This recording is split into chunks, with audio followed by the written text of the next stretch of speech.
Mga boss, hindi kaya ito ang dahilan ni Janariel Cuadro alas Casimero kung bakit parang minamaliit niya ang offer ng kampo ni Jonas Sultan. Eto, sabay-sabay nating panoorin mga boss. Ayan oh. Bababa. May bit-bit na pera. Ayan, tingnan nyo mga boss. Ayun no. Ito na yung sasakyan na pinapaset up ni Bossing.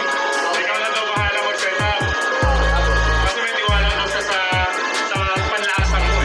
Ayan mga boss. Abot pala ni Bossing. Binigay na kay Cuadro alas. 1 million nata yan, boss. Konti lang din mo ako dyan. Galante talaga yung Bossing, ano? Oy, tayo na bahala magpapasit up ito.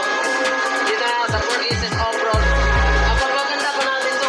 Yun no. Kaya tawagin mo dito yun. Siya na bahala at ipapabilis na. Sige, boss. Tawagin mo muna, ha?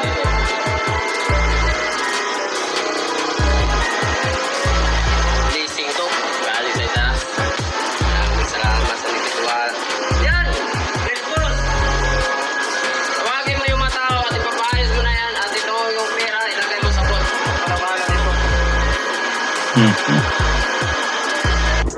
So ayan mga boss, hindi natin alam kung endorser ba si Cuadro alas dito o sa kanya itong 4 Aces mga boss, kasi siya yung nakapangalan dito mga boss eh. Kaya wag na tayong magtataka pa kung bakit parang minamaliit lang ni Cuadro alas Casimero yung offer na 1 million ng kampo ni Jonas Sultan. Kasi ito pa lang si Casimero mga boss, kahit walang laban ay may pera na pumapasok.